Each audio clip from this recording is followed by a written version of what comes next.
The Charlotte Ledger Podcast is a member of the Queen City Podcast Network. Hey, it's Tony Mecia with the Charlotte Ledger, and you're listening to the Charlotte Ledger Podcast. You can find out more about the Charlotte Ledger at thecharlotteledger.com. Today, we're going to go a little deeper on something that's in the news.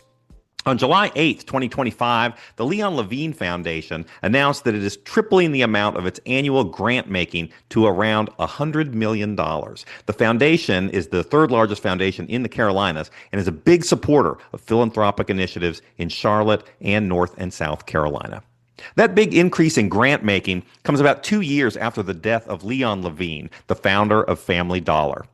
Today's podcast is a conversation that I had at the Leon Levine Foundation offices on Park Road on July 8th with Tom Lawrence, the foundation's CEO, and Michael Tarwater, the chairman of the foundation's board. We discussed what this change means for the foundation and its work, for communities like Charlotte and throughout the Carolinas, and for charities that are doing a lot of the hard work. It's a chance to have a conversation and unpack the work of the Levine Foundation and the effect that that's going to have. I hope you enjoy the conversation. I'm here at the Leon Levine Foundation office off of Park Road, talking with Tom Lawrence, the CEO and president of the Leon Levine Foundation, and Michael Tarwater, who's the chair of the board. You all are making a big announcement today. What's the announcement? Well, Tony, thanks for being here. It's great to be with you. It is an exciting time for the Leon Levine Foundation. Leon Levine created Family Dollar right here in Charlotte back in the 50s. And, had a very successful career with Family Dollar as he really worked to provide everyday low prices for his customers.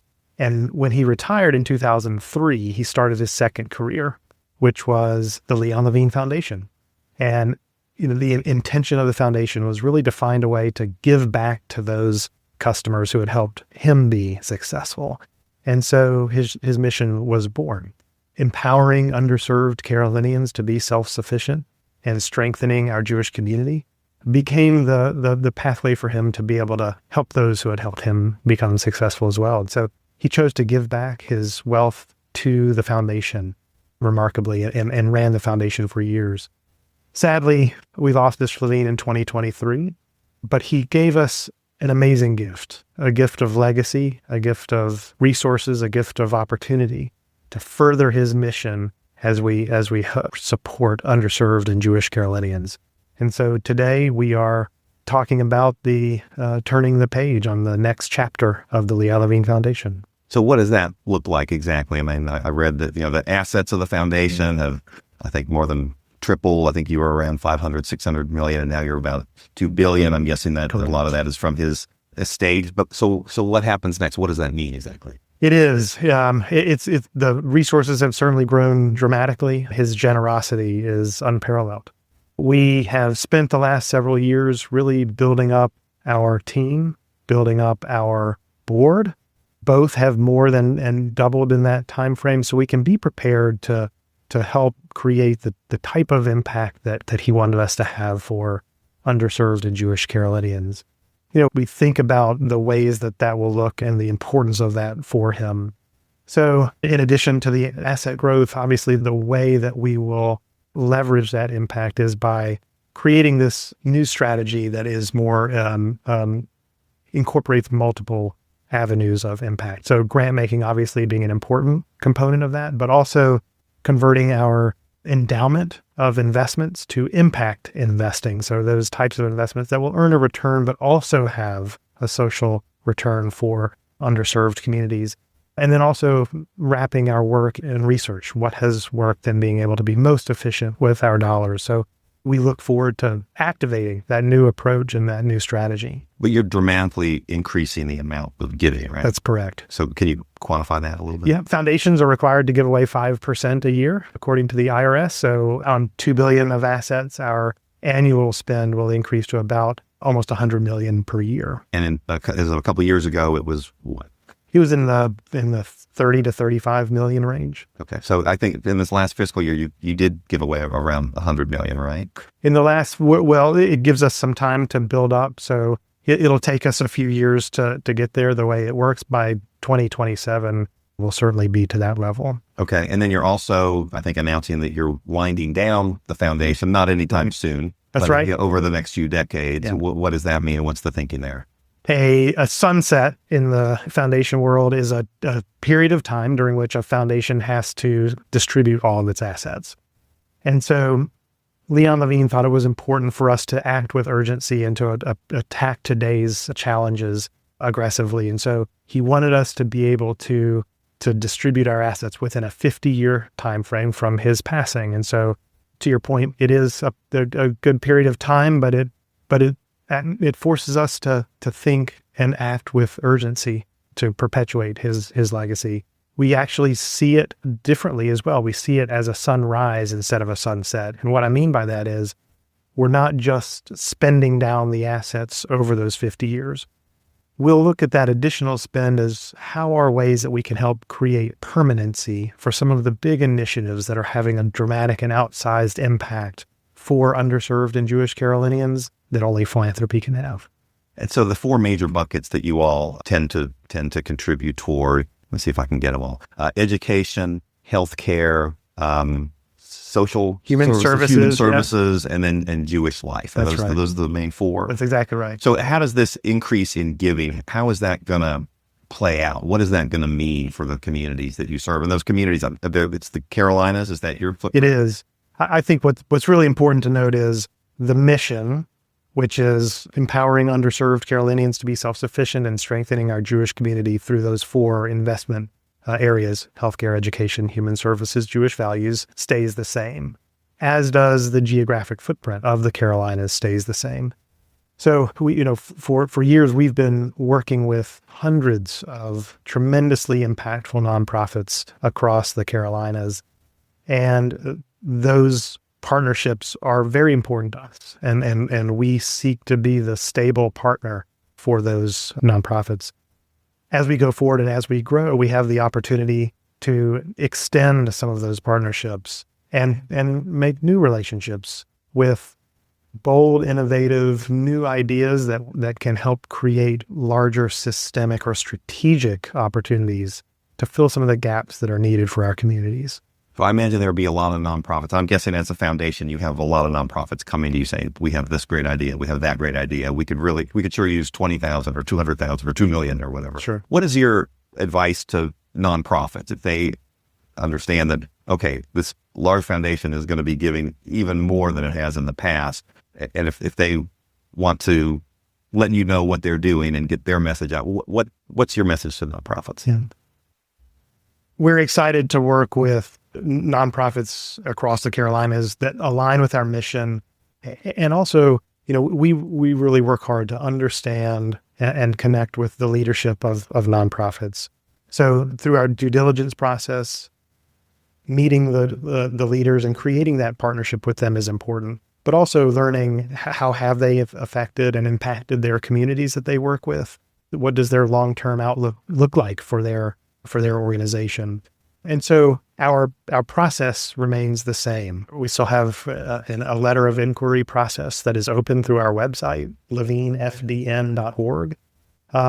But from here, we're really looking for those partners that have these bold, innovative, proven ideas of how we can create systemic impact in our mission areas. How do you measure success? I know you mentioned impact investing. I'm guessing you're like a lot of foundations, you care about the results. You want to see measurable results. Right. Talk a little bit about what you do to measure the impact that you're having. The measurement's really important. And that's why we have now hired a 4-person research and evaluation team internally to make sure that not only do we know where we're investing those dollars into the community, into areas that have proven success and are going to work and be most efficient for the dollars in the foundation, but also to be able to measure the outcomes after the fact. How have the investments and the nonprofits that we partner with really moved the dial on self-sufficiency? That's the outcome that we're really trying to measure.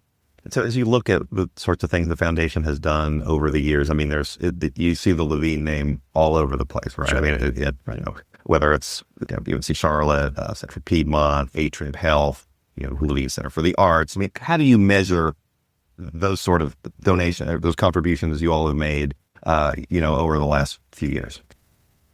The name certainly is on multiple buildings and facilities across the region. Those partnerships and grants were important for Mr. Levine and important for our community, and had a dramatic effect on creating some access and bringing other donors to be part of those campaigns.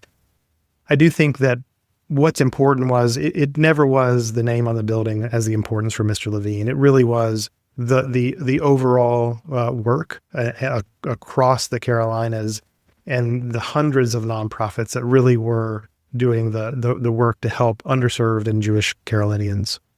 So is the focus changing at all as you sort of ramp up some of these grants that you're making, or is the focus sort of what it's always been? Generally speaking, the focus stays the same across the mission. I would say that we have the opportunity to get deeper into some of the areas for the mission, to learn where can and does philanthropy have a unique opportunity to create systemic change, and really leaning into some of those areas by supporting some of those bold, innovative ideas that are going to come through the process.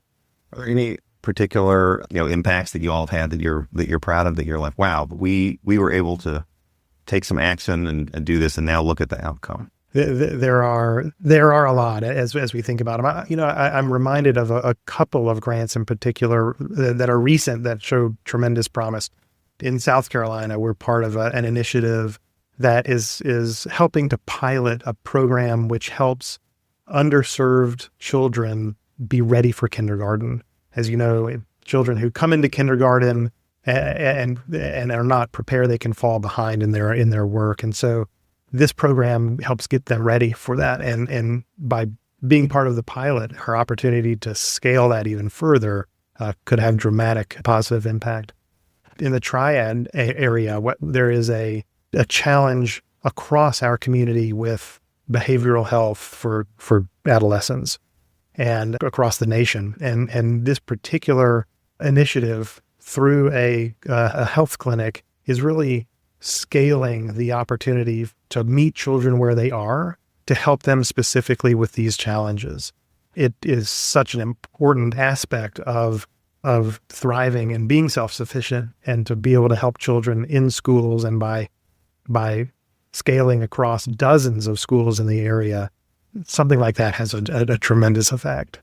What do you see as some of the emerging needs? And you probably just touched on a couple of them, but I mean, you look at the buckets that you all are active in. I mean, health is a big one, right? What are some of the specifics that you're seeing as emerging needs? Yeah, across our region, we have been focusing a lot within the education mission to think about early childhood and being able to have a dramatic effect for children across their lifetimes. But also education to career pathways is an area that I think philanthropy can really have an important impact.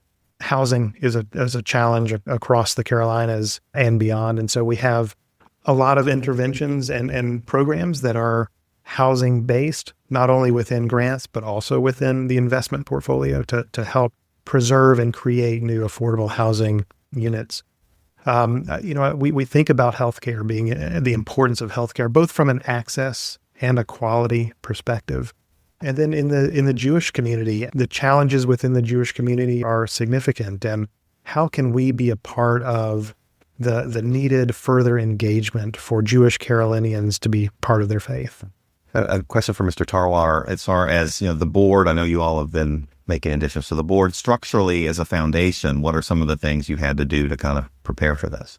Well, we needed to increase the size of the board. It was relatively small when Mr. Levine was alive. He was the board, basically, and he had people around him to support him and advise him and that sort of thing. But he wanted this foundation to become not a family foundation, but a private foundation with a good governance system and, all the things that relate to that. A lot of diversity in terms of expertise that comes to the table. And so we have set about for the last couple of years adding 4 new members to the board. So you have how many now? 9. Yeah. So we've been growing there. We've been growing in terms of the sophistication of the board, the committee structure, just making sure that we're doing things in a best-in-class type of way. Got it. Just one final question. How does this fulfill what Mr. Levine wanted to accomplish? Well, I think I think we have an opportunity. Mr. Levine built a legacy. I think we have an opportunity to build on that. I think we have an opportunity to, even though there's a, sunset, sunrise scenario that we talked about, that sunrise scenario gives us the opportunity to do some things that'll have permanence. So that year by year, people are not necessarily dependent on a grant from this foundation, but we can help organizations with great ideas that have a great methodology in place to solve problems, do so in a way that's sustainable beyond that 50-year mark. Is there anything else that I haven't asked you all about that you think is important to know? Well, I would just add, in addition to what Michael said, the legacy of giving that Mr. Levine created and gave to us is such an important component of our work. I think what he would be proud of and focused on as well is underserved and Jewish Carolinians, and how his legacy and his work and his resources are going to go to help our neighbors who need it the most for decades to come. Well, great. Thank you very much. Good talking to you. Thanks so much. QueenCityPodcastNetwork.com.